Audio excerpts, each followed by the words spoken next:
신바람 사연 아파트. 오늘의 사연 시작하겠습니다. 안녕하세요. 결혼을 앞두고 있던 20대 후반의 여자입니다. 하마터면 사기 결혼 당할 뻔했어요. 처음에는 예비시 부모님이 문제인 줄 알았는데 알고 보니 결혼 상대였던 남자친구가 더 문제였네요. 오는 6월에 결혼식을 올리기로 되어 있었고 정말 청첩장 돌리기만 하면 모든 준비가 끝난다고 봐도 될 정도로 결혼을 코앞에 두고 있었습니다. 남자친구는 저보다 6살 연상입니다. 연애는 2년 반 정도 했고요. 남자친구 나이가 있다 보니 남자친구 입에서 결혼 이야기가 먼저 나왔어요. 아무 문제 없이 연애하고 있었지만 생각지도 못한 결혼 이야기에 당황스러웠던 건 사실입니다. 마음의 준비는 되어 있었을지라도 현실적인 준비는 되어 있지 않았거든요. 못해도 제 통장에 1억 정도는 모아놓아야 한다고 생각했는데 실상은 그의 절반도 안 되는 4천만 원이 전부였었기 때문이에요. 남자친구한테도 솔직하게 말했어요. 나랑 평생 함께 살고 싶다는 말은 고마운데 현실적으로 나는 아직 준비가 안 된 것 같다고요. 남자친구는 처음에 제가 돌려서 거절하는 건 줄 알았대요. 그런데 제가 제 입으로 1억 원은 모아놓고 결혼하고 싶다는 사실을 말해왔을 때 그때서야 제가 싫어서 그러는 게 아니고 경제적인 여건 때문에 결혼을 망설이고 있다는 걸 알았다고 합니다. 남자친구가 1억 모으기가 말처럼 쉬운 줄 아냐면서 저보고 얼마나 모아놓았느냐고 묻더라고요. 아직 반도 못 모았다고 하니 2천이냐 3천이냐 하면서 제가 정확하게 얼마를 모았는지 떠보려고 하길래 오빠는 얼마나 모아놓았냐고 제가 먼저 물었습니다. 오빠가 말해주면 나도 말해주겠다고요. 남자친구는 끝까지 대답을 해주지 않았어요. 네가 아직 어려서 잘 모르나 본데 결혼이 서로 사랑해서 하는 거지 돈 쫓아서 하는 거 아니라고 보라고 그렇게 돈 잘 번다는 연예인들도 이혼하지 않느냐. 돈 많아도 마음 안 맞으면 갈라서고 그러는 게 이혼이라고 하면서 말을 돌렸습니다. 그때 직감하기는 했어요. 모아놓은 돈이 별로 없는가 보구나 하고요. 남자친구 말이 100% 틀린 말은 아니에요. 돈만 보고 결혼한다고 무조건 행복한 건 아니라는 걸요. 하지만 사랑이 밥 먹여주는 것도 아니고 무엇보다 제가 정말 돈만 보고 결혼을 생각했다면 애초에 남자친구랑 연애를 시작조차 하지 않았을 거예요. 제가 뭐 원하기만 하면 아무나 골라서 만날 수 있다는 식으로 제 스스로를 과대평가하는 게 절대 아니에요. 하지만 적어도 평범한 집안에 평범한 회사 다니는 남자친구랑 연애를 하는 것보다 요모조모 조건 따져가며 학벌의 직장도 보고 부모님 재산도 보고 그랬을 테죠. 제가 보고 싶었던 건 결혼을 하기 위해 남자친구가 그동안 얼마나 노력하고 미리미리부터 준비해왔는지 였을 뿐이었습니다. 그런데 뭐 당장에 자기를 TV 어디만 틀어도 나오는 톱스타들하고 비교를 하고 있으니 살짝 어이가 없었어요. 저나 남자친구가 직장이 같은 지역에 있어요. 서울 집값도 어마어마하지만 저희 회사가 있는 지역은 집값이 웬만한 서울 뺨치거든요. 적어도 신혼생활 시작할 전세자금 정도는 대출 없이 구할 만큼은 수중에 들고 있으면 좋겠다 싶었거든요. 처음부터 회사 근처에 자가로 아파트 구해서 신혼생활 시작하고 싶은 생각은 눈꼽만치도 없었어요. 하지만 고민이 되더라고요. 남자친구는 좋은 사람이었지만 결혼 생각을 하니 갑갑해져 왔어요. 계산기를 두들겨보면 볼수록 답이 안 나오고 우리가 아직 준비 안 된 건 생각도 안 하고 그냥 나이도 찼고 연애도 적당히 오래 했으니까 결혼하자고 하는 건가? 그런 생각도 들기 시작하니 우울해지기까지 하더라고요. 또 그렇다고 모아놓은 돈이 없다고 해서 여태 만나온 시간 뒤로 하고 오빠는 아닌 것 같으니 헤어지자 말하기도 좀 아니다 싶었어요. 제가 그냥 너무 돈에 환장한 속물 같아 보이지는 않을까 그런 걱정을 했었던 것 같습니다. 아무튼 고민 끝에 결국 결론을 내렸어요. 1년만 더 시간을 두고 보자고요. 남자친구가 대번에 헤어지자고 하는 거냐고 묻길래 그게 아니라 반은 결혼은 승낙한 거나 마찬가지인 소리니 걱정 말라고 했어요. 나도 오빠랑 연애하면서 결혼 생각을 아예 안 해본 건 아니다. 청혼은 너무 고맙지만 현실적인 문제도 있고 하니 우리 딱 1년만 같이 고생해서 돈을 열심히 모아보자고요. 그래도 연봉이 제가 4천 후반, 남자친구가 5천 중후반 정도 되었으니 돈을 아예 모으지 못할 정도는 아니었거든요. 당장 불편하기야 하겠지만 회사 근처에 있는 원룸도 빼서 조금 더 저렴한 곳으로 들어가고 핸드폰도 당분간은 알뜰폰 요금 쓰고 김밥하고 떡볶이만 먹어도 되니까 데이트 비용도 한번 최대한 줄여보자고요. 그래서 둘이 딱 더도 말고 덜도 말고 6천만 원만 모아보자고 했죠. 제가 모아놓은 돈이 4천이 조금 넘었었으니 그거랑 합치기만 해도 1억이 될 테고. 남자친구가 말은 안 해줬지만 분위기 보아하니 1억은 절대 안 되겠지만 못해도 5천 정도는 모아놓았겠구나 싶었거든요. 그럼 그렇게만 더해도 1억 5천. 솔직히 제 기준에는 여전히 택도 없는 금액이었지만 신혼부부 전세대출 받아서 전세 구하고 하면 어떻게든 되겠다는 계산이 있었거든요. 남자친구도 표정은 썩 내키지 않아 보였지만 알겠다고 한번 같이 모아보자고 일단은 동의를 하더라고요. 그렇게 허리띠 졸라매가는 몇 달이 계속되었어요. 남자친구는 고기도 먹고 술도 먹고 싶다고 아주 난리였지만 단호하게 전부 거절했습니다. 그래도 차곡차곡 쌓이는 돈을 보니까 남자친구도 직접적인 불만은 말을 못하더라고요. 그러던 어느 날 남자친구가 이제 돈 모으는 거 그만하자고 대놓고 저한테 말을 해왔습니다. 결혼을 안 하겠다는 거냐 물었더니 남자친구가 그런 게 아니라고 자신있게 한마디를 하더라고요. 요즘 결혼을 누가 자기 돈 가지고 하냐고, 결혼은 부모님 돈으로 하는 거 아니겠냐고 하면서요. 그러면서 좋은 소식이라고 말을 꺼내더니 남자친구 부모님이 집을 해주시기로 했다는 말을 꺼내는 거예요. 그러니 이제 우리 돈 좀 그만 모으고 맛있는 도 먹고 갖고 싶은 것도 사고 좀 그러자는 겁니다. 자세한 이야기를 듣자 하니 예비 시부모님이 한 집에서 평생을 쭉 살아오셨는데 요 근래 10년 사이에 집값이 엄청 올랐대요. 낙후된 동네이긴 하나 그래도 서울이라고 정리하면 5억, 6억 정도는 된다고 하더군요. 그리고 이번에 은퇴하면서 경기도 외곽 쪽으로 이사를 가니 많이 하시는 중이랍니다. 두 분이 오손도손 살만한 작은 전세집을 알아보고 계신다 했고, 그러면 차익이 생기게 되니 그 돈을 저희 집 구하는데 지원을 해주시기로 했다는 거예요. 그 돈이면 신축 빌라 정도는 무리 없이 하나 구하지 않겠냐는 거였어요. 예비 시부모님이 집을 해주신다는데 그 사실만으로도 엄청 감사했죠. 한편으로는 남자친구가 부모님 노후 자금까지 빼서 결혼을 하려고 한다는 게 얼마나 진심으로 나랑 결혼을 하고 싶으면 저럴까 하는 생각도 들었습니다. 돈은 한참 모으는데 속도가 붙던 와중이었지만 가장 골칫거리였던 집 문제가 해결되었으니 일단 하루라도 빨리 집을 구하고 결혼 준비를 하는 게 우선이라고 생각했어요. 퇴근길이고 주말이고 시간이 남으면 남는 대로 직장 근처 부동산 돌아다니면서 괜찮은 매물이 있는지 알아보러 다녔습니다. 열심히 발품 팔면서 돌아다니다 보니 적당히 괜찮은 아파트를 하나 찾았어요. 평수는 많이 작은 편이었지만 그보다 더 작은 원룸에서 내내 살아왔는데 뭐가 문제될 게 있나 싶더라고요. 부동산에서 말하길 신혼부부들이 시작하기에도 딱 좋은 곳이라고 하고 출퇴근거리며 주변 시설이며 나무랄 게 하나도 없었어요. 너무 마음에 들었지만 하나 마음에 걸리는 게 있었는데 예비 시부모님이 집은 전세 말고 매매로 구하라고 당부를 했다는 거였어요. 하지만 이쪽 지역 아파트 가격이 가격이다 보니 아무리 예비 시댁에서 큰 돈을 지원해 주기로 했어도 아파트 매매는 꿈도 못 꿀 일이었죠. 돈을 해주겠다고 했을 때도 신축 빌라를 콕 집어서 이야기했던 걸 보면 말 다 했죠. 남자친구한테 집을 보여주면서 부모님을 설득해달라 물어보기도 했지만 남자친구는 단칼에 거절을 했어요. 빌라는 팔 때도 어렵다더라 하면서 오빠가 말하기 뭐하면 내가 직접 물어보겠다고까지 말했지만 안 되는 건 안 되는 거라며 고집 부리지 말라고 하더라고요. 저희가 모아놓은 돈도 있었고 또 몇 달 안 하긴 했지만 아껴 쓰면서 마음먹고 모으면서 못해도 3년이면 2억 이상은 모을 수 있겠다는 확신이 있었거든요. 그러니 대출 끼고 조금 무리하면 아파트를 구해도 충분히 구할 수 있다 생각했는데 뭐 어쩌겠어요. 결국 그 아파트는 포기하고 빌라 쪽으로 눈을 돌려 찾아보기 시작했어요. 빌라는 매물도 많았고 해서 비교적 신축의 내부도 올술이 되어 있는 빌라를 하나 구할 수 있었습니다. 평수도 30평대로 크고 내부도 삐까번쩍해 보였지만 자꾸 그 아파트가 눈에 밟히는 건 어쩔 수 없더군요. 집은 남자친구 부모님 명의로 계약을 했어요. 몇 년 살다가 저희 이름으로 명의를 바꿔준다고 했거든요.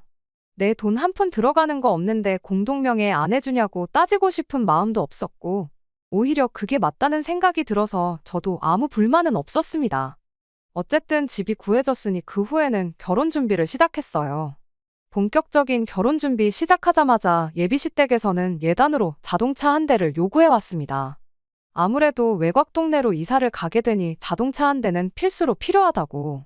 그런데 저희 집 해주는데 대부분의 돈을 사용했고, 그렇다고 노후 자금 털어서 차를 구입하자니 괜히 그랬다가 나중에 저희한테 손 벌리는 상황이 생길 수도 있지 않겠냐고, 그렇게 되는 건 원치 않는다고 하면서요. 저희 부모님께서도 집을 해주셨는데 당연히 그 정도는 하는 게 맞다고 하셨고, 남자친구랑 제가 모아놓은 돈도 그대로 남아있는 상황에 신혼집에 혼수 채우고도 많이 남게 생겨서 요구하는 대로 국산 준중형 차 한 대를 뽑아드렸어요. 그 후에 예비 시부모님이 이사 준비를 하기 시작하셨죠.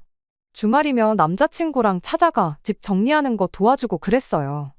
이사 당일날은 저희가 휴가를 내서라도 짐 푸는 거 도와드리겠다고 했는데, 요즘 업체에 맡기면 정리까지 다 해주고 간다고, 필요 없다고 하길래 알겠다 했습니다. 사실 제가 간다고 뭐 그렇게 큰 도움이 되지 않을 거라는 건 저도 알고 있었기 때문이에요. 대신 이사 끝나고 나면 집들이 때 제가 크게 한턱 쏘겠다고 약속을 했죠. 예비 시부모님 이사하는 날이 다가오던 어느 날, 예비 시어머니한테서 아주 큰일이 났다고 전화가 왔어요. 지금 살고 있는 집을 빼줘야 하는데 새로 구한 집에 날짜를 맞춰서 바로 못 들어갈 상황이라고요. 무슨 일이냐 물으니 새 집에 잔금 처리하는데 무슨 문제가 생긴 것 같다며 이걸 어쩌냐며 난색을 표하시더라고요. 그때 마침 저희 신혼집이 생각이 났어요. 어차피 결혼식 올리기까지 시간이 많이 남아있던 상황이었고, 저나 남자친구가 돈 모은다고 원룸을 옮겼었는데 그 원룸이 계약이 남아있어서 신혼집은 결혼식 올리고 나서 같이 들어가 살기로 했었거든요. 어차피 예비 시부모님 돈으로 해준 집이기도 하고 저희가 결혼식 올리기 전까지는 빈집이니까 일단 그 집에 들어가 계시고 이사갈 집 문제를 해결하는 게 어떻겠냐고 제가 먼저 제안을 했죠. 처음엔 예비 시부모님은 그래도 어떻게 신혼집인데 당신들이 들어가 살겠냐며 거절하셨어요. 저는 바보같이 이게 처음부터 전부 짜여진 판이라는 건 생각도 못하고 예비 시부모님을 설득했죠. 집을 빼줘야 하는 상황에 어디 가 계실 곳도 없는 거 아니냐, 그냥 몸만 가시는 것도 아니고 짐도 있는데 남자친구 원룸에 들어가 계실 상황도 아니지 않느냐고요. 잔금 문제만 해결되면 이삿날이야 다시 정하면 되는 거 아니겠냐고. 이사 비용이 2배로 들긴 하겠지만 그게 뭐가 중요하냐고 했죠. 예비 시부모님은 마지못해 그럼 그렇게 해야겠다고 저한테 고맙다고 해줬습니다. 이제와 생각해보면 제가 먼저 신혼집 이야기를 꺼내지 않았다면 예비시댁이 되었든 남자친구가 되었든 일단 당분간 신혼집에 가 있는 걸로 하자고 했을 거예요. 이미 다 짜여진 판이었고 외통수나 마찬가지인 상황에 그 계략에 보기 좋게 당해버린 거예요. 그렇게 예비 시부모님이 신혼집에 이삿짐을 옮겨놓고 며칠이 지나서 다시 저에게 연락이 왔어요. 아무래도 사기를 당한 것 같다며 이거 계약금만 날리게 생겼다고 앓는 소리를 하더라고요. 그때는 저도 분개해서 뭐 그런 사기꾼들이 다 있냐고 제가 힘 닿는 데까지 도와드리겠다고 했죠. 예비 시부모님도 경찰에 아는 사람도 있고 하니 일단 이 집에서 지내면서 알아봐야겠다고. 신혼집인데 먼저 짐 풀어서 미안하다고 하시는데 저는 또 속도 없이 괜찮다고 대답을 했네요. 아무튼 그렇게 예비 시부모님이 신혼집에 당신들 짐을 풀게 되었습니다. 그런데 그때로부터 한 달 정도 지났을 때부터 무언가 이상하다는 생각을 받았어요. 언제부터인가 예비 시부모님하고 통화를 할 때면 뭐 알아보고 있다고만 하지 진행 과정이 어떻게 된다는지 자세한 건 하나도 모르고 계시더라고요. 그 알고 지낸다는 경찰분이 해결사니까 그분이 알아서 해주실 거다 하면서 너무 마음 놓고 지내고 있는데 계약금이라고 해도 한 푼 두 푼이 아닌데 그 어떤 걱정거리 하나 없어 보이는 게 의아했습니다. 그 뒤로부터 저는 매 주말마다 상황이 어떻게 되고 있냐고 물어봤지만 역시나 돌아오는 대답은 그 경찰분이 알아보고 있다더라. 진척이 있으면 먼저 연락을 주지 않겠냐. 힘들게 일하는 사람 보채봤자 반발심만 사지. 이럴 때는 그냥 조용히 기다리고만 있는 게 맞는 거라면서요. 신혼집에 들어갈 저희 가정가구도 알아보고 해야 할 텐데 결혼식 날짜가 다가오면 다가올수록 속이 타는 건 저 혼자뿐이지. 큰 돈을 사기당했다는 예비 시부모님도 신혼집에 저랑 같이 살림 차릴 남자친구도 그 누구도 급해 보이는 게 없었습니다. 혼자 마음 따라봤자 해결될 게 없으니 어떻게 저라도 나서서 해결을 봐야지 싶어서 아예 제가 신혼집으로 찾아갔어요. 예비 시부모님이 들어가 살기 시작한 이후로 한 번도 다녀가지 않았는데 들어가 보니 아주 제대로 짐을 풀어놓으셨더라고요. 며칠을 지내더라도 냉장고나 TV, 침대같이 생활하는데 꼭 필요한 살림들 가지고는 이런 말 하기 좀 그런데 아주 신발장에 신발부터 찬장에 그릇까지 싹 다 정리를 해놓고 살고 계셨어요. 심지어 소파랑 커피 테이블은 아예 새로 구매를 하셨나 보더라고요. 예고 없는 제 방문에 연락도 없이 무슨 일이냐고 당황하시더라고요. 제가 긴히 말씀드릴 게 있다고 하니 제 의도를 눈치챈 건지 남자친구도 집으로 부르더군요. 우리 아들 오면 그때 같이 이야기하자고 일단 저한테 차 한 잔 내주시고 소파에서 기다리고 있으라고만 하셨습니다. 남자친구 없어도 충분히 할 수 있는 이야기인데 기어이 남자친구를 부르겠다니 그때부터 무언가 안 좋은 촉이 들기 시작했어요. 곧이어 남자친구가 집에 도착했고 어렵게 이야기를 꺼냈는데 그때 곧바로 본색을 드러내더군요. 너네한테 집 구해주려다가 팔자에도 없는 사기도 다 당해보고 요즘 심적으로 너무 힘들고 지쳐서 새로 집을 알아보고 싶은 생각이 없다더니 마침 집도 넓은데 그냥 이 집에서 다 같이 지내는 게 어떻겠냐고 대놓고 통보를 하더군요. 빈 방도 많은데 놀려서 뭐 하냐고 일단 한번 같이 살아보잡니다. 평생 같이 살자는 건 아니고 당신들도 이 사건이 어느 정도 정리되고 하면 그땐 이사를 나갈 테니 절대 합가하자고 하는 소리가 아니라는데 솔직히 이 상황에 그 말을 누가 믿겠어요. 시간이 해결해 줄 거라며 느긋하게 있을 때부터 어느 정도 안 좋은 예감이 들긴 했는데 이 정도일 줄은 상상도 못했죠. 뭐라고 확답은 못 드리고 집에서 나와 근처에 있는 카페로 향했어요. 남자친구랑 단둘이 이야기 좀 나눌 계획이었죠. 그런데 이게 예비 시부모님 두 분의 계획이 아니라 남자친구도 같이 세운 작전이었다는 걸 눈치채게 되었습니다. 대뜸 진명의 이야기부터 꺼내더라고요. 사실 따지고 보면 집도 우리 부모님 이름으로 되어 있는데 우리가 나서서 나가라 마라 할 수도 없는 노릇이지 않느냐고요. 그리고 생각해보면 우리한테 이득이라는 거예요. 일단 부모님이 살림살이 쓰던 거 다 가져왔고 필요한 건 전부 새 걸로 구입하셨으니 우리 혼수 비용을 아낄 수 있다는 거죠. 우리 대신 엄마가 집안일도 해주실 테고 나중에 아이까지 생기면 애들도 맡길 수 있는 거 아니냐고. 그냥 우리는 하던 대로 맞벌이 하면서 돈이나 모으고 있으면 되는 거 아니겠냐는 겁니다. 아무리 생각해도 우리가 이득 보는 것밖에 없지 않냐고 저를 살살 꼬드기는데 그때 확신했던 것 같아요. 애초에 처음부터 집 사주는 이야기는 없었고 돈 때문에 제가 결혼을 망설인다니 아예 부모님 합가시켜서 같이 살게 할 생각으로 예비 시어머니는 물론이고 남자친구까지 같이 판을 짜놓았었다는 걸 말이죠. 눈에는 눈, 이에는 이라고 저도 남자친구 한 번 떠봤어요. 안 그래도 집 해주신다고 했을 때부터 차라리 같이 살면 안 되나 그런 생각도 했었다고 말했죠. 남자친구는 제 말을 그대로 믿고는 그 자리에서 바로 자백을 해버리더라고요. 그랬냐고 그럴 줄 알았으면 그냥 처음부터 같이 살자고 말할 걸 그랬다고요. 보통 부모님 모시고 살자고 하면 다들 싫어하니까 괜히 거절당하는 것보다 자연스럽게 합가할 상황을 만드는 게 좋겠다 싶어서 이렇게 연기까지 한 거라고 혼자 신이 나서 떠드는데 그 웃고 있는 면상에 그대로 마시고 있던 아메리카노를 잔째로 뿌려버렸습니다. 드라마에서나 볼 법한 장면을 실제로 봤으니 카페 안에 있던 사람들이 전부 저희를 쳐다보더라고요. 평소였으면 남들 이목이 집중되면 괜히 말도 제대로 못하는 저였는데 그날은 열받아서 그랬나 큰 소리가 절로 나오더라고요. 부모님 모시고 살고 싶으면 평소에나 한 집에 같이 살지. 왜 결혼할 때 되니까 모시고 살려고 하느냐고요. 그것도 결혼할 상대방한테 되도 않는 거짓말까지 해가면서요. 평생을 함께 할 사람한테 벌써부터 이렇게 거짓말하는 사람하고 어떻게 결혼을 하겠냐고. 어차피 니네 부모 집이니까 그 집에서 너 혼자 부모 모시고 오손도손 재미나게 살라고 말하고 자리에서 일어났습니다. 카페에 문을 박차고 나오니 그제서야 사람들 시선이 생각나고 마침 또 카페가 통율이라 계속해서 시선이 느껴지길래 걸음아 나 살려라 하고 저만치 뛰어갔네요. 그 와중에 남자친구가 저를 붙잡겠다고 따라왔어요. 잘 됐구나 싶었죠. 생각해보니 홧김에 파혼하자고는 했는데 정리 안 한 게 생각이 나서 말이에요. 니네 집에서 사기 결혼을 빌미로 뜯어간 내 돈은 이런 단위까지 틀리지 않고 정확하게 계산해서 일주일 내로 내 앞에 가져오라고 했어요.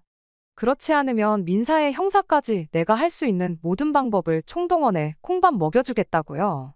법대로 하겠다고 하니 그제서야 안 따라오고 먼발치서 제가 사라지는 모습만 지켜보고 있더군요. 그리고 그날 저녁에 미안하다는 장문의 카톡과 함께 수십 통의 전화가 걸려왔습니다. 안 받고 무시하고 있다가 마지막으로 다시 한번 경고해 주려고 전화를 받았습니다. 남자친구가 전화로 싹싹 빌더군요. 부모님이랑 같이 사는 건 없던 일로 하겠다고 그냥 우리 처음에 하기로 했던 대로 이번 달부터 다시 1년 동안 돈 모아서 결혼하자고 하더라고요. 그래서 아직도 이해를 못했냐고 부모님 모시고 사는 것 때문에 파혼하는 게 아니라 대놓고 사기 결혼하려던 그 뻔뻔함 때문에 파혼하는 거라고 다시 한번 말해줬죠. 전화 받은 건 사과받겠다고 받은 게 아니라 진짜 일주일을 넘기면 법대로 할 테니 각오하라고 전해주려고 받은 거라고요. 전화 끊으려고 하니 남자친구가 다급하게 전화 끊지 말아보라고 하더니 다시 싹싹 빌더군요. 사실 당장에 3천만 원이 없다고. 시간을 좀 더 주면 안 되겠냐는 겁니다. 애초에 남자친구는 저한테 결혼 이야기 처음 꺼냈을 때부터 모아놓은 돈이 한 푼도 없었던 거예요. 그 말 들으니 진짜로 파혼하길 잘했다는 생각뿐이었습니다. 시간을 더 줄 생각은 없다고 딱 잘라 말해줬죠. 일단 남자친구 집에서 집 해준다고 말하기 전에 둘이서 아껴가며 모은 돈 중 남자친구 몫이 2천만 원 정도 있었다는 건 알고 있었거든요. 그 이후로 얼마나 썼는지는 모르겠지만 일단 그거 전부 다 받고 자동차는 할부 없이 산 거니까 중고차로 팔던지 해서 돈 만들어 오면 되는 거 아니겠냐고 했죠. 어차피 출고된 지 몇 달 되지도 않은 차인데 중고 가격도 잘 쳐주지 않겠냐고 그러니까 큰 걱정 말라고요. 아무튼 확실하게 파혼 이사와 단 하루라도 늦으면 법대로 하겠다던 단호함 덕분인지 정말 일주일 되기 전에 그 돈은 전부 돌려받을 수 있었네요. 결혼 준비하면서 예약해놓은 것들은 그냥 제 돈으로 위약금 물고 다 취소해버렸습니다. 더 스트레스 받고 싶지도 않고 남자친구 목소리 듣고 싶지도 않았고요. 그냥 제가 뭣도 모르고 사람 쉽게 믿었던 비용이라고 생각하기로 했어요. 다른 건 몰라도 제대로 된 인생 교훈은 이렇게 하나 얻어가네요. 끝까지 들어주셔서 감사합니다. 오늘의 사연은 여기까지입니다. 구독과 좋아요, 알람 설정 부탁드리고 더 좋은 사연으로 다시 찾아뵙겠습니다. 감사합니다.